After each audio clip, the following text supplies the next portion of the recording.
Concerns voiced over Pakistani militant group cementing its position in Taliban's leadership. Thousands protest in Athens ahead of looming vote on new austerity measures. Syrian army starts offensive against militants in the country's northwestern Aleppo province.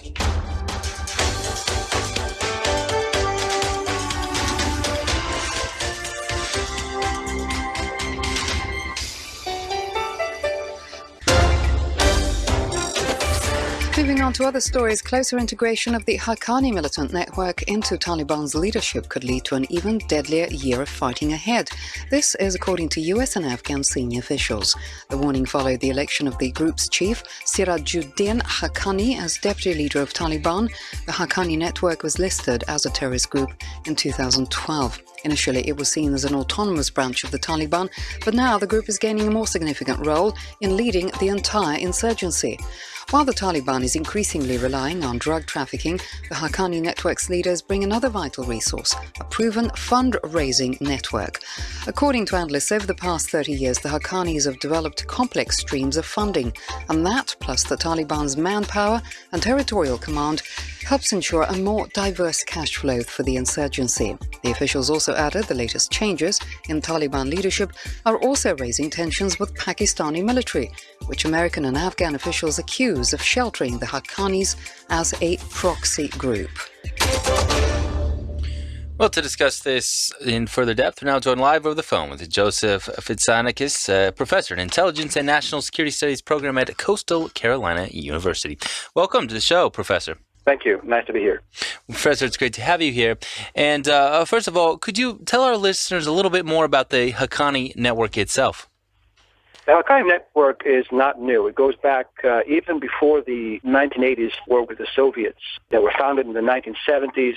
It's basically a Pashtun nationalist group. It was founded by Jalaluddin Haqqani, who became eventually a commander of the Mujahideen against the war on the Soviets. And these guys have been in a war for at least 35 years without stop. They have several tribes. All of them are Pashtun that support them on both sides of the border. They've got people in Pakistan and Afghanistan who are supposed to be some of the fiercest tribes in the region. As in some reports, the state that some of those tribes on the two sides of the border send over 80% of their young men to the Mujahideen today. And today it's led by Jalaluddin's son, Siraj Haqqani, who actually has kept the tradition of his father, meaning that he has pledged allegiance to the Taliban, but at the same time, the Haqqanis continue to keep a very autonomous, largely their own unique structure and operations. Now, the situation that you described, you have father, son, you have essentially autonomous groups. It really sounds to me as if this is some type of mafia. And I say that because even the New York Times has once described them as the Sopranos of the Afghan war. So are they in the business just to be in the business of war? Is that what they do? Or is there some type of ideology that runs in this group? You're making a good point. Nowadays, it's very difficult to distinguish organized crime from terrorism, and this is a typical case. The Haqqanis are guided by Pashtun ideology, Pashtun nationalism. They do want to have their own independent state that is separate from the Afghan government, which they don't recognize as legitimate. At the same time, it's very expensive to be a terrorist nowadays. You have to make money in order to fund your operations. And so they're very sophisticated in terms of how they acquire their money. There's a very sort of outward-looking group, unlike the Taliban. Siraj, the current leader of the group, his mother is Arab, and she lives in the Gulf. And many of his brothers, who, again, were born to an Arab mother, live in Dubai and places like that. They have front companies all over the world. They raise a lot of donations from Gulf countries. And so it's a very effective group in terms of its financial capabilities, far more effective than the Taliban itself, I would say. It sounds as if they're a very sophisticated group. And how concerned should we be with the merger or the apparent merger of this very sophisticated group that has a very long history and the Taliban? Well, I think it's very concerning. It might actually change the outcome of the current civil war in Afghanistan in a major way. I would say that we have to analyze it in two different ways. And first off, everything is happening under the presence of the failure of the peace talks. As I'm sure your listeners know, at the beginning of this year, Pakistan China, America, and the Afghan government formed a committee to basically convince the Taliban to join peace talks with the Afghan government. Of course, the Taliban are not interested at all in doing this. At the same time, the Afghan government is very weak right now. It hardly commands much respect in the country. There's a lot of dissatisfaction against it by the population. At the same time, the Taliban are not necessarily by themselves able to win this current war. And so what they're doing is they're trying to strike pacts with other groups in Afghanistan, which are semi-autonomous, including the Haqqanis. And so there's a political element in this, but the Haqqanis are very, very militarily capable. So what that means is they're able to add to the Taliban's current armory. It's probably one of the very few groups in Afghanistan that is able to strike deep within the Afghan government's headquarters in Kabul, which they have done repeatedly in the past. Also, as I mentioned, they're very worldly. They have a lot of connections with the outside world, which the Taliban don't necessarily have. The Taliban is a very insular type of group. There are many foreign fighters that have joined the Haqqanis, which again is not typical of how the Taliban fight. So they add militarily as well as politically to the power of the Taliban. You mentioned that Afghan has a weak central government, and I believe that has been the case in that particular part of the world for a very long period of time. It really seems as if Afghan is characterized or has been characterized, as well as several of the other countries in that region, with different various ethnic groups or different regional groups that have come together and are really unable to solidify their grasp over other areas. With that said, apparently a top U.S. commander in Afghanistan has said that this year's harvest of poppy will bring the Taliban more than enough money to run its operations. So is this the year that Taliban will be able to once again reclaim the former glory that it once had some 15, 18 years ago? I think we're on the way there for sure. The Taliban at this point controls the majority of the country, militarily as well as politically. The Taliban have been very sophisticated in the way they govern the areas under their command, far more sophisticated and I would say effective than the Afghan government itself. And the Haqqanis will only add to that because the Haqqanis have a very sophisticated network of things like job centers and courts and taxation systems and what have you. And so they're able to actually add to the clout, add to the prestige of the Taliban as a force that is able not just to beat militarily the Afghan government, but also provide security and some kind of infrastructure, some kind of predictability for the people under their command. But what does the Taliban win from this? You know, I kind of see it as the street gangs that have taken over several neighborhood blocks versus the mafia that has a slightly wider perspective. What does the Taliban win from this?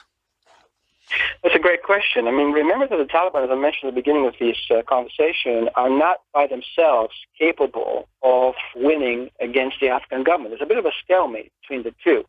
So they're looking for more competent actors to help them in the struggle.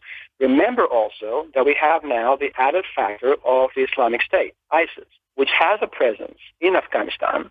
Remarkably, many Afghan tribes have pledged allegiance to the Islamic State. And so there's a competition for prestige between not just the Afghan government and the Taliban, but also the Taliban and other non-state actors in the region. So the alliance between the Taliban and the Haqqanis aims precisely at giving more dynamism, more opportunity for some marketing, as it were, to enhance the brand of the Taliban.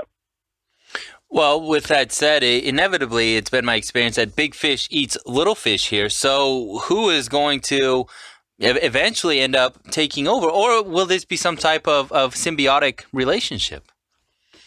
I think what happens is, for now, the interests of the Taliban and the Haqqani Network seem to coincide. It doesn't necessarily make them allies. Remember that Haqqanis have a very long tradition of being autonomous and keeping their own separate command structure. Some people would say that the Haqqanis are the Taliban in that part of the other part of Afghanistan and Pakistan. So currently there is an overlapping of interests. Whether that's going to develop into a full-fledged alliance or not, it does remain to be seen.